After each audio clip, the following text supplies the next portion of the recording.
salaamullah saaxiibayaal kusoo dhawaada mar kale iyo muuqaal cusub. Muuqaalka maanta wuxuu ku saabsan yahay AWS. AWS waxaa laga soo gaabiyay Amazon Web Services. Waa mid ka mid ah kambaniyasha bixiyo adeega cloud-ka.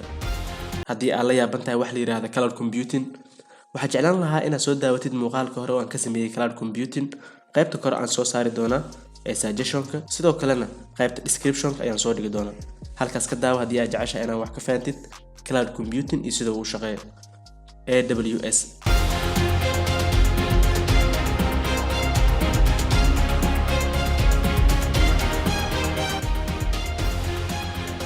AWS waa mid ka mid ah kambaniyasha bixiyo adeega cloud-ka. waxaa jira AWS, waxaa jirto Azure, waxaa jiro Google Cloud. way badan yihiin kambaniyasha bixiyo adeega cloud-ka, balse maanta muuqaalkan wuxuu ku saabsan yahay AWS. AWS sida ay sheegay waxaa laga soo gaabiyay Amazon Web Services. waa mid ka mid ah kambaniyasha bixiyo adeega cloud-ka. wuxuu bixiyaa ama uu ugu deeqaa macaamiishiisa adeega safarada, safar haddii aad u baahan tahay, haddii aad u baahan tahay adeegyada kale oo service-ka kale oo u baahan tahay, dhammaan wax walba oo u baahan tahay waxaad heli kartaa xilliga aad dalbatid ayaad heli kartaa.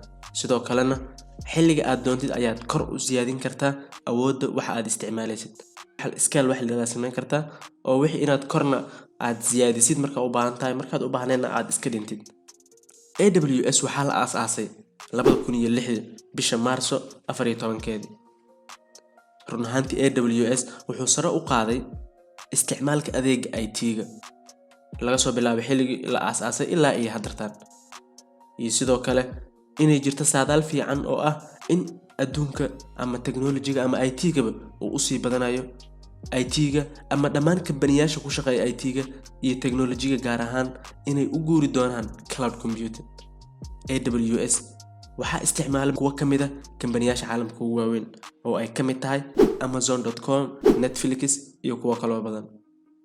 AWS waxay bixisaa wax ka badan 200 oo service-yadaas waxay isugu jiraan adeegii computing-ka, storage-ka, database-ka, networking-ka, machine learning-ka, developer tools-ka iyo wax walba oo isleedahay waa u baahan tahay halkaas ayaa ka helaysaa. sidoo kale AWS waxay bixisaa certification-ku wuxuu cadeynayaa aqoontaada inta ay la eg tahay ood u leedahay AWS-ka iyo wixii la halmaal. saas darteed waxay bixisaa 12 certification-ka gadaal ayaan kaga sharxi doonaa intay u kala baxaan iyo levelada ay kala leeyihiin. balse waxaa isweydiinaysaa sideen ku baran karaa AWS oo aan cilmigan ku heli karaa. marka ugu horeyso waxaa u baahan tahay horta inaad baratid, inaad basic skills heshid, aasaaska aad iska soo dhistid. saas darteed waxaa u baahan tahay inaad fahantid, inaad soo baratid hardware-ka oo basic ah, sidoo kalena networking basic ah ama maadooyinka networking-ka oo caadiga ah haddii aad heshid. laakiin wax walba waxay ka bilowdaan aasaaska hoose. sidoo kale waa inaad fahantid sida u shaqeeyaan wax la yiraahdo virtualization. tusaale ahaan computer waxaa jira virtual machine ah laakiin aan ahayn computer run ah oo ku hor yaalo oo ku muuqdo, laakiin aad isticmaalaysid oo software ah. virtualization waa qaabkaas inaad fahantid ayaa muhiim ah. ayadan maadooyinka aad baran kartid waxaa ka mid ah virtualization aad ku fahmi kartid maadooyinka ay bixiso Microsoft oo ayadana ah shirkad bixiso adeega cloud-ka sida Azure. waxaa la yiraahdaa marka MCSE, MCSA.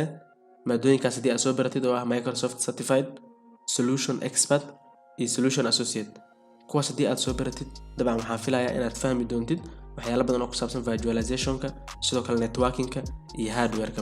aan usoo laabana marka certification-ka, shahaadooyinka ay bixiso AWS. haddii aad soo baratid cilmiga intuu u kala baxo qaybta aad rabtid, markii aad soo baratid waxaa helaysaa shahaado qaybtaas ah oo cadeynaysa inaad ku takhasustay waxaan ama aad baratay oo cilmigaaga cadeynayso. shahaadooyinka waxay u kala baxaan 4 qaybood ayay u kala baxaan. qaybta fundamental-ka ah oo qaybta hoose ah waxaad ku baran kartaa ugu yaraan 6 bilood. waxaa la yiraahdaa cloud practitioner. waa basic oo course basic ah oo aad ku fahmaysid sida u shaqeeya cloud-ka iyo macluumaadkiisa asaasiga oo dhan. shahaadadeeda waxaa la yiraahdaa AWS Certified Cloud Practitioner. markii aad taas soo dhameysid waxaad u soo gudbaysaa qaybta associate-ka oo ayadana aad ku baran kartid 1 sano oo ah qaybta labaad ee dhexdhexaadka.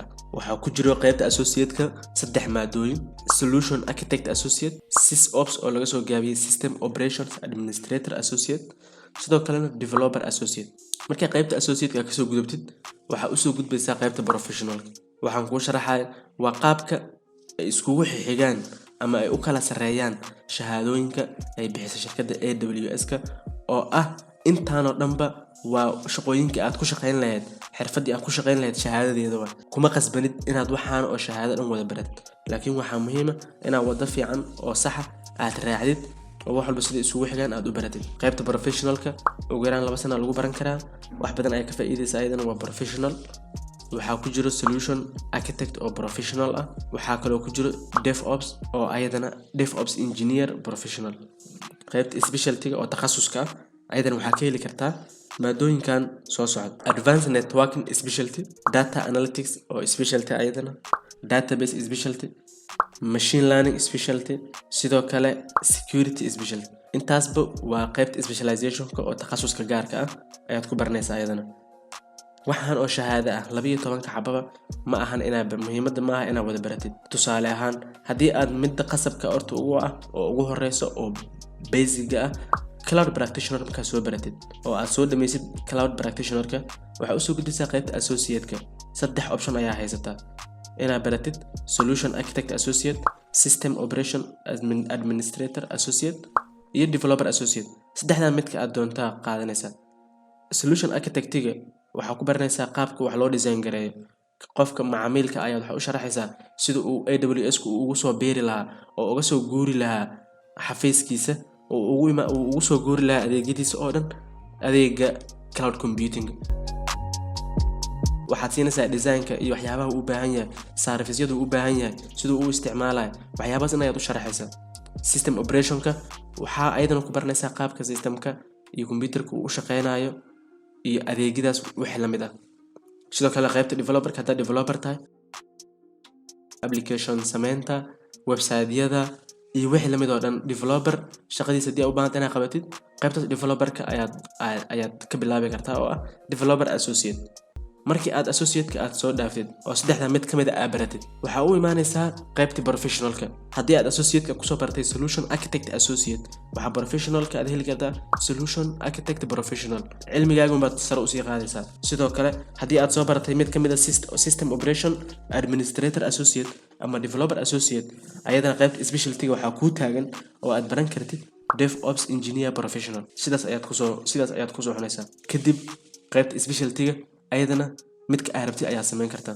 hadii aad ku fiican tahay dhanka networking specialty dooran kartaa machine learning sidoo kale database sidoo kale security sidoo kale data analytics sidoo kale 12 ka shahaado sidaas ay isugu xigaan wixii aad jeceshahay oo asleedo ku fiican tahayna waad baran kartaa shahaadadeedana waad qaadan kartaa shaqooyinkeeda aad ay loogu baahan yahay oo sanadahan dambe adeega isticmaalka cloud computing aad ayuu u badanayaa kambaniyal fara badan ayaa u soo guurayo marba marka ka sii dambayso cloud computing ama adeega cloud-ka dabcan fursad fiican ayaad ku heli kartaa hadii aad baratid cilmigan